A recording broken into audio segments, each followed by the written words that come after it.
rhetoric coming from the left regarding the Canada crash. Canada crash. So as you know, I'm former Air Force, and the relevance here is in terms of assessing blame in terms of an accident. And we're going to talk about airline safety, and we're going to talk about who would be responsible for the aircraft being able to safely land in Canada. So, first of all, I guess we can start with the video title and expose the left's rhetoric. They're always eager to blame Donald Trump for everything, of course. So, the first thing they said once the crash occurred was, "This is Trump's fault. Look what they're doing. They're making a mess, blah, blah." Okay, number one, at this point in time, the jet had just crashed. We had no details other than we didn't even have the video at first, right? And they were saying this. We just had, all we knew is that the number one, the jet crashed. Number two, it had ended up inverted at the end of the crash, and people survived. That's all we knew. That was not a basis to go and say, oh, it's Trump's fault. Now, that being said, Donald Trump and his administration are definitely taking a lot of actions that put us at risk, from cybersecurity risks and definitely to aviation related risks. However, two things can be true, right? Donald Trump is putting us at risk with the firing of people, the hiring freeze, the political antics of, or partisan antics of talking about this DEI stuff. But that is true. But what is not true is, for example, an air traffic control in DC that had two people, not one, but two, and the supervisor let one of the people go home. That's why there was only one person there. So that can't be a staffing issue in terms of them needing to have two people. Now, one could make an argument that they need to have three people, right? Such that they can spare a person, right? If you need to have two at all times and you only have two, you can't lose anybody, right? But that was a supervisor that made that decision to let one person go home. But if you had three people, then you could have one person, you have one person go home and you have the mandatory two. But anyway, let's focus on Canada. So in order for you to blame Trump, you'd have to point to a specific action that he took. Good to see you, Environmental Coffee House. A specific action that he took that you can connect to the accident. Now, without knowing the details, you wouldn't be able to do so. So to go and say it's Trump's fault is just erroneous. Now, in another timeline, that might not be that big of a deal. I mean, I think we should be accurate in what we're saying and honest in what we're saying. But in this particular moment, if you're on the left and you believe, that the country's under attack and this is such a serious situation, then now is not the time to be playing around. Now is not the time for amateur hour. Now, the right-wing propaganda machine is very, very powerful. And the idea of you being sloppy in terms of not taking into account their strategies, and how your actions can impact those strategies, that is amateur hour. So case in point, one of the big strategies they use is they will jump on any mistakes that you guys make, whether it's intentional or it's just an accident, they'll jump on top of it and they'll highlight that and use that to smear you and make it look like everything you're saying is a lie. So you'll say a bunch of things that are true, you make a bunch of good points, they'll ignore all of them, or they'll spin it in a different way or whatever it is.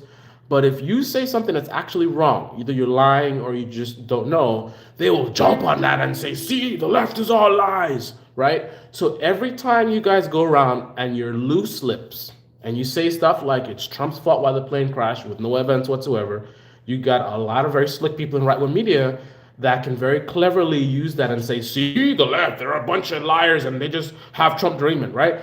In this moment, if you really believe that things are that serious, now is not the time to be giving the right-wing media layups, right? So, for example, Brian Tyler Cohen, Kyle, stop talking about Elon Musk with the $500 million or $400 million deal contract with Cybertrucks or whatever it is. Number one, it wasn't a contract. Number two, it was under Biden. And you should know this by now. If you're doing this for a living, you're doing this as a business, you should know this by now. Every time you guys do that, again, the right wing media is just watching and they're just waiting for stuff like this. That's a layup. Ooh, see, they're lying. So now all the good points you make get dismissed. And then the thing about it is also that's how they're able to pull people to their side, because you have someone who's a liberal person who's maybe not so not so political, not so partisan. They kind of casually watching stuff. And then all of a sudden, a video shows up in their feed that says the left is lying about Elon Musk or whatever. And then they watch the video, and the video is like, they said that this is a Elon Musk thing and he's corrupt. Well, guess what? This thing signed under Biden.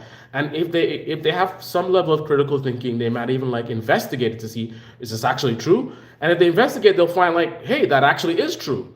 So wait a minute. So the left is lying about that? I wonder what else they're lying about, right? Now all of a sudden you have someone who is all of a sudden, now they don't trust anything that they've been told, right? And they have this like red pill moment, and now they're going to go listen to someone who's going to give them even more disinformation from the right wing. But the thing about it is that the right wing, what they'll do very well is this tactic of you bring the person to your side, and then you flip them around 180, and you focus their attention on where they came from. So every day, the left is lying again, the left is doing this, right?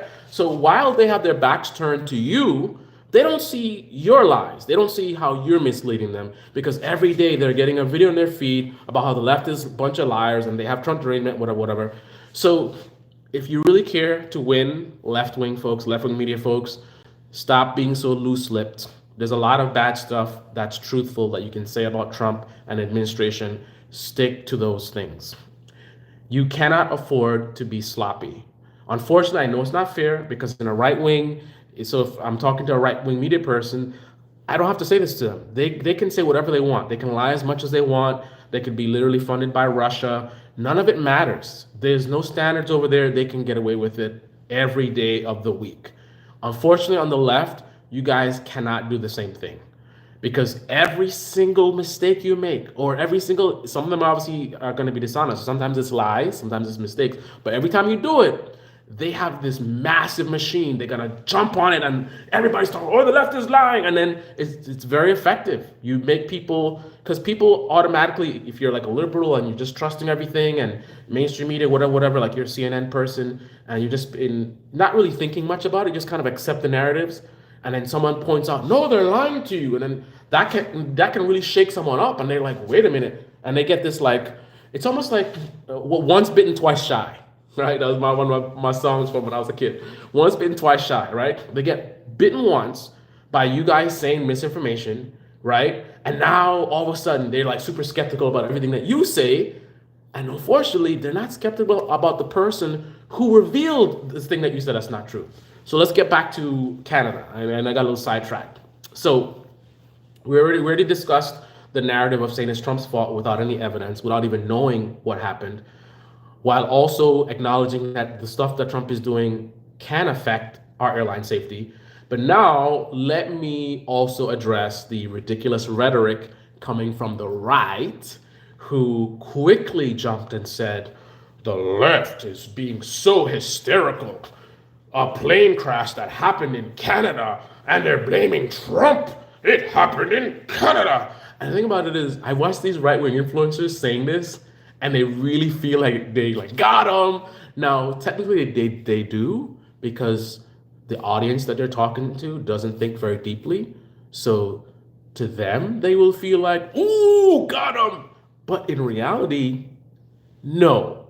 Let me tell you the truth. So as someone, again, former Air Force, who knows a little about aircraft safety, an overwhelming majority of the responsibility of the safety of that aircraft relevant to the crash falls under the United States of America. Wow. It's like very, very sort of very simplistic thought process. It's kind of like I'm assuming here, we just had a crash in DC, right? And it was very likely that the air traffic control might have been relevant to the crash. Like maybe they didn't give the correct warnings or whatever it is. There's a lot of talk about that at least. So now another plane crashes. Now from that same DC crash framework, we're now thinking, well, This air traffic control is in Canada. So, but it's like, dude, let me illustrate. Most of the things that are relevant to keeping that aircraft safe, most of the things that are relevant to the crash are domestic. It's between the FAA in the United States of America and the airline itself. The only thing that Canada has responsibility of relevant to that crash, now this is not an absolute statement that I'm making, but generally speaking, their main area of responsibility would be the weather report. I'm sure they're getting weather there locally, right? So giving them the weather, because weather could be relevant to the crash. If they gave them the wrong wind direction or speeds, that is relevant. That could make the plane crash if they don't have the correct weather information. Also, the condition of the runway would be Canada's responsibility. So if there was snow on the runway or something like that, that would be the relevant, would be on the Canada side. I mean, obviously, air traffic controls in terms of radar and seeing where the aircraft are, but that's not what happened. This was not an aircraft crashing into another aircraft. So this is strictly something to do with the actual landing, and the only things that are relevant to landing, right, at that point would be, again, weather, because the decision to land there and land in the way that they did at the speed that they did, is it would be relevant to the weather conditions, right? So if you tell me certain weather conditions, I'm going to configure my aircraft to land based on that information. So the weather is relevant to the landing, and also the runway itself. But everything else is US. So what am I talking about? What are the key things to make that aircraft land safely in Canada? All that stuff happens in the United States. You have something called pre-flight inspections, through-flight inspections, right? So there's pre-flight, which is the inspection you do before every flight. Through-flight is inspections you do in between flights. These are critical things that are responsible for keeping these aircraft safe.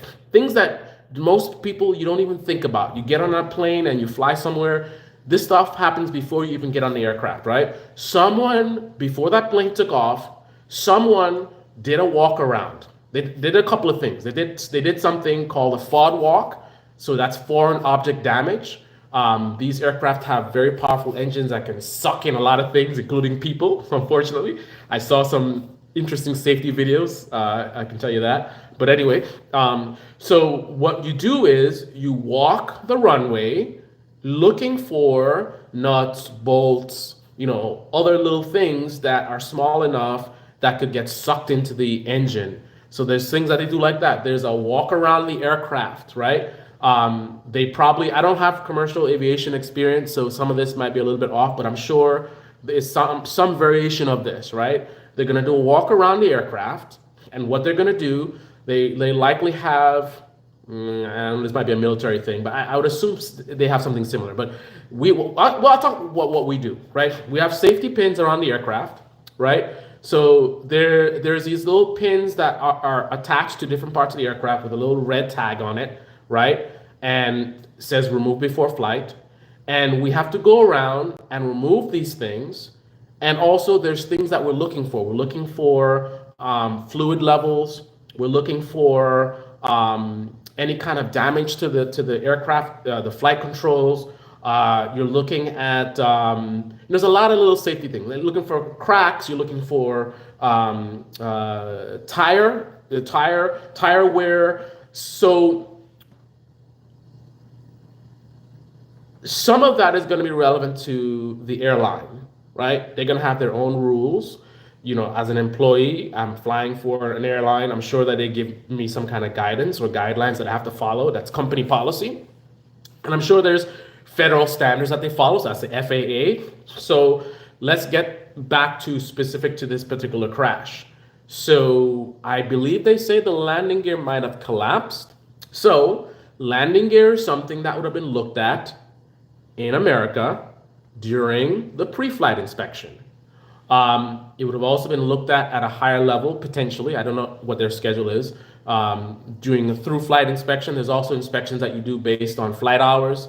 So I don't know, every 10,000 or whatever the number is, just like with your car, right? Every certain type of flight hours, they do certain types of inspections. and they can get to a deeper level. Like you might be looking for stress fractures and all kind of stuff. I don't want to get super nerdy, but there's a lot of different levels of checks that they would do on the landing gear, and that would all be done here. That's not a Canada thing. That would be in America thing. So the pre-flight inspections are relevant to the landing gear if it collapsed. The other inspections, that's all America and also federal the FAA standards, right? Also the protocol that the crew were using. So, for example, again, I'm not a commercial guy, so I don't know if there's like there's a federal aviation standard in terms of like landing speeds relative to whatever, and then maybe the airline has their own policy which may be more stringent. Like it definitely couldn't be less stringent, but regardless, there's going to be rules of the airline company. There's going to be federal rules that we're supposed to follow, which may be adequate or inadequate. And then there's also going to be the actual staff. You know, are they DEI? anyway, anyway, so this is all America, right? The staff, the training of the staff, the federal regulations. That's all America, America, America, America. The only thing Canada has is the condition of the runway and the weather report relevant to the crash. So the fact that it happened in Canada is mostly irrelevant in terms of assigning blame, because there's only a few things that Canada could have screwed up: the condition of the runway, and giving a bad weather report. I don't believe there was a weather report issue. Condition of the runway is a question mark, but that would be a Canada thing. But again, most of the other things that can cause this would be American based. And then we could even get to the actual equipment itself. Like, forget about all the maintenance and all this kind of stuff. Let's go to the aircraft itself. Where was that aircraft built? Maybe that aircraft has a fault, and the fault of that aircraft would be relevant to the aircraft manufacturer. And I don't think it's made in Canada. It could. I don't know. It might be. But I'm assuming that aircraft was made in the USA, right? So once again, could it be relevant to Canada? Yes. Could it be relevant to America? Yes. However, most of the responsibility relevant to the crash would be America. So to say that it's ridiculous to suggest that it's somehow a fault of us or Trump because it happened in Canada, again, the fact that it happened in Canada is only relevant to a small amount. I would say you're talking about maybe 10% to 20% of what might have caused the crash. Most of the responsibility, I should say cause the crash, because it's not about causing the crash. It's about what are all the components and what are all the players that are involved in getting that aircraft to land there safely. Most of that comes from America, not from Canada. So anyway, I've been blabbing on, and I've been missing the comments here. Coffee house, where they were trying to blame the feminine. Yeah, there's some story about saying they were all as an all female crew, but I'm getting mixed information whether that's true or not. Apparently they're not releasing the names, and I can see why. If I were the CEO of the airline, I would probably not want to release the names just because of the climate. I know what people are going to do. If anyone has brown skin, they're going to get harassed and attacked. If it's female, they're going to get harassed and attacked. So yeah, I think the smart thing to do would be very careful about what you're putting out there. Unfortunately, I mean, by not putting it out there, then it's going to look suspicious, blah, blah. Damned if you do, damned if you don't, I guess. She who walks in left, right, don't matter, same monster. I wouldn't say that, but there is definitely a lot of overlap for sure. I'm looking at, I saw a realtor next door. I didn't know that they were renting anything over there. That's interesting. Corruption is inherent in any large structure where money is involved. Yep. Danny is up past his bedtime. Oh, Kyle, for example, isn't perfect, but he spits truth most of the time. Yeah, I don't get the impression that he's being dishonest. I think it's just sloppy. It's the nature of the business that he's in. You know, he's competing with all these people. You know, news happens so quickly, and there's a race to like be first, and you want to keep your stuff. You know, You're chasing the algorithm, and when you're in that mode, there's a lot of opportunities for mistakes. But it's also sloppiness, because it's one thing when he makes one video and makes that mistake, but then when it's a second and third video, like if you're constantly talking about a thing and it's wrong, that's bad because that means you're really not taking your job seriously because, you know, if he was, he would be following up on stories, right? Maybe he rushed and put a video out, but by now, with him doing research and looking at what's out there, he should have picked up by now on this $500 million contract thing.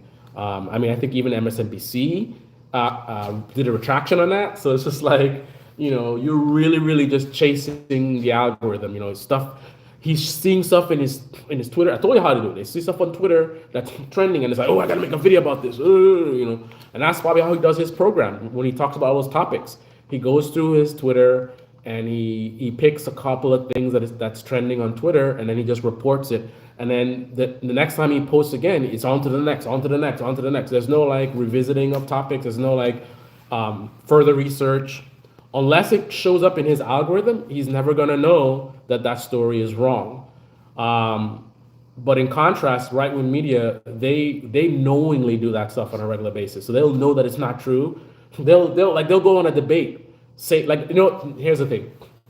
They said for years that Social Security is going to go bankrupt in 10 years. But the real thing is, it was a particular fund was going to go bankrupt or something. So that wasn't the whole program going bankrupt, but that was a talking point. Many debates, they would bring it up and they would get called out. No, that's not true. But then they still do it. I think even today they're probably still saying that, right? So it's like, I don't think anyone other than me, but I'm too small, has called him out for saying that. So he's probably gonna keep saying it. System is functional. We all know dismantling travel. Aviation disasters have to have time to have any certainty as to attribution. Absolutely. You need time to really see what the facts are. But obviously, everyone wants to jump in and oh, it's Trump's fault. Oh, it's either Trump's fault or it's DEI. It's so childish, man. To say every person working is mysteriously inept all of a sudden is insane. Parts are. Listen, man. I've said this before. DEI is the N word. That's what it is. Straight up. I suspected it for a while. But the time that I got confirmed, that I got to the point where I was like, okay, this is official, was Charlie Kirk. Charlie Kirk in a debate, I think it was one of those Jubilee debates, he revealed that basically he didn't even know that DEI is not a black people thing. Right? So think about that. Based on that, that means that when he says DEI, he's talking about black people. When he says like he's a black pilot and he doesn't know, he feels uncomfortable, like it's legit about black people. Like he legit, that's what he's saying. When he said DEI, he's talking about black people, right? He doesn't know that most of the people on the DEI are not black. He doesn't know about the women. He doesn't know about this disabled people. And I didn't even know, because I don't know about the DEI. I know about DEI because the right wing is talking about it, right? But I believe veterans as well. So, but yeah, they don't talk about that. You never see them think about that. It includes veterans. So using their logic, can you imagine if I get on a plane and I see the pilot's a veteran, I feel unsafe. I feel unsafe. Oh, it's a veteran. Oh, it's probably DEI, right? If I get on a plane and the pilot's a woman, I feel like, oh, I feel scared because DEI, right? If I get on a plane and I see a cane, if I see a cane in the cockpit, I feel like, oh, DEI. I feel, nope, only when it's a black guy. Only when it's a black guy. I wonder why. Visual inspections. Assessment checklist, yep. Assessment, yep. Standard ops, yep.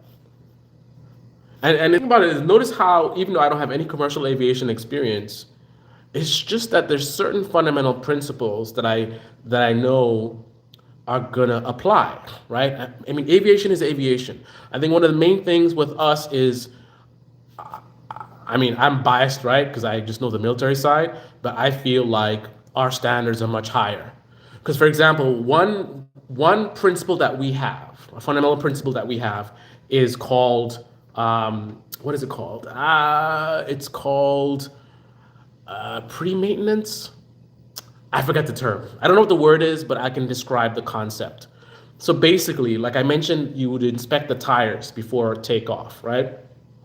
So you use the way you check the tires is well, one of the ways. I mean, you visually look for like cracks or whatever, the general condition of the tire, but also use a tread depth gauge, right? And there's a standard. You have a manual that tells you what is you have a standard of like what's safe to use or not. I know I can't talk right now, right? So you want to check whether it's within that standard. What depth is the minimum that is available? However, we have this principle where we can have a tire for one of our aircraft, right? And some might say this is some of that military waste. Depends on your perspective, but here is part of that big spending that you see in the defense budget. Based on our standards, we could inspect an aircraft tire that is in really good condition, right? There's nothing wrong with the tire at all. But we have this standard of like the tread depth that's a little bit more than we need. So pretty much when we replace that tire, the tire is actually still safe to use and it probably has a good amount of life. I wish I knew what the word is, but basically we will replace parts that are in pretty good condition. The idea is we want to get rid of them way before they get to the point where it's questionable. So it's kind of that extra level of safety. And the way it was explained to me is it's the critical nature of what we're doing. The risk of having one of our aircraft have a tire blowout in the middle of a critical mission, maybe it happens behind enemy lines, or we have people that we need to rescue, and this is the only rescue aircraft, and then it has a blowout, and there's not an extra tire, whatever it is, right? Lives are at stake. The nature of what we're doing is very critical. Now it's critical in commercial aviation as well. You have hundreds of people on the aircraft. If it crashes, that's a lot of deaths. However, with the military, what we're doing impacts the entire country, right? We are defending the country. So if we fail at our mission, like that's a bigger scope. So now it's not just one plane crashing with 300 people. We're putting the lives of millions of Americans at stake. So we have that sort of higher standard. But again, I'm biased. I don't know. Maybe commercial they do the same thing, but that's just what we do. I hear you. That's a lot of people most of the time. Oh, and coffee house, we got to talk about, because you know some DEI stuff. We got to talk about that because I'm not that educated on DEI. Like I said, I'm just learning that it was also military. I just knew what I knew was women and minorities and disabled. I didn't know about the other groups. 1 second. Oop. Got the runs. I got the runs because I'm on cocaine. I'd be on that, It was a female co-pilot, but she was not certified to be pilot. She was certified to be co-pilot. Not dissimilar to how the trains were told to overlook maintenance for fast production. There's a race to, yep, that's right. I'm so behind on the comments. I apologize. But you're right about the online media. Too fast, not enough research. Yep. Why do people still take those types seriously? Man, I'm so behind. Sorry, guys. The pilot's going to become obsolete. I don't know about it, but I guess that is a relevant thing, and we need to talk about AI taking over our jobs. That's very, very relevant to what's happening in the country right now. This is a very inconvenient time for what's happening right now with Elon Musk and whatever. For that to be happening at the same time that this AI thing is upon us is very scary. But in terms of the planes, I mean, we can already automatically take off and land, and we can obviously there's autopilot, so you can fly most of the flight automatically. But the thing that needs to happen is, and this is something that's being addressed. So we need to be able to address the failure points. So, for example, if you're going to rely on software to fly the plane, and then it makes a mistake, obviously you have the lives at stake there. A human has the ability to think creatively.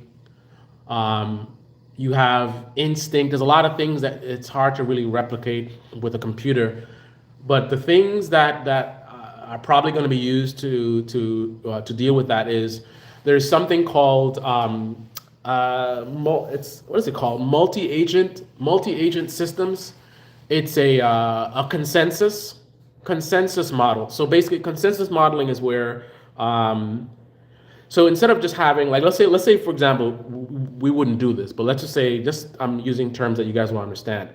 So let's just say we wanted to use ChatGPT to fly the plane, right? Because ChatGPT kind of feels like a human. Again, we wouldn't do this, but I know you'll understand me if I use this point. So let's say we're going to use ChatGPT to fly the plane, right? As you know, ChatGPT makes mistakes. They call it hallucination. So during a landing, maybe there's a gust of wind, and for some reason, ChatGPT feels it's a good idea to do something crazy that would result in a crash, right? So using that system, all those people died because the ChatGPT hallucinated during landing. The way you would deal with that is the consensus modeling is that you would have multiple systems that vote. So basically, it's like a doctor giving you a second opinion. So with that single system, it saw a problem and it made a decision. But what if that decision is the wrong decision? With the multiple agents, what you do is you have the first opinion says we should pull up. Then you have a separate independent system that votes and says, I think we should do X. And then you have a third system that says, I think we should do Y. And then you have a main system that looks at all of these choices and basically makes a decision on what's the best idea. The value of this is, in theory, in the event, like I said, where ChatGPT hallucinated causing a crash, the second agent could look at the first agent and say, pulling up, we're going too slow. So the thing is, since these are independent systems, where one messes up, the other one might catch on it. So it's the same thing like with humans, right? Instead of just, two heads are better than one. So instead of just having one person make a decision, then we're subject to a single point of failure. If that single person makes a bad idea, there's no one there to say, hey, that's a bad idea. But if you have three separate artificial intelligence models or agents that are all contributing to the decision-making process, and this can all happen in the blink of an eye, something like that would be potentially what we would need to get to the point where we get rid of pilots. But even before that is going to come the comfort level. Will people feel comfortable flying on a plane with no pilot on there, especially when it's like the company only has a financial vested interest in the flight? Like now, it's kind of like an employee of the company is on this plane with us. So we crash, he's going down with us. So it's like he's in this with us. But if it's software, I think people are gonna feel a little nervous because it's kind of like, okay, if this plane goes down, yes, it's bad for business, but no one has literal skin in the game, right? Currently with humans flying the plane, it's kind of like, I don't know, it just feels better. Like, you're here with us. You better keep this plane in the air, otherwise it's gonna be the end of you too. Lockheed has pilot-free aircraft. I wonder, in what context, what kind of aircraft, doing what kind of missions? Remember commercial for profit? Yeah. I was affirmative action officer for. Ooh, I want to talk to you. All right, guys, I gotta get back to work. Those are my thoughts. So, and again, Everybody's wrong. Blaming Trump without any evidence, wrong. Ignoring the recklessness that Trump is doing that could lead to crashes, wrong. Um, Ignoring potential responsibility of America and our government because the actual crash occurred in another country, wrong. I think this is yet another example where the truth is somewhere in between, right? It's somewhere in between. Might be Trump, might be relevant to our government, might be relevant to the airlines, might be relevant to Canada, something over there, eh? Anyway, on that note, this is the Debate Me channel. Debate me in the comment section below. Click on the like button, subscribe, smash that bell. Be well. Thanks for the support, guys, and until next time. TGIF, TGIF, TGIF.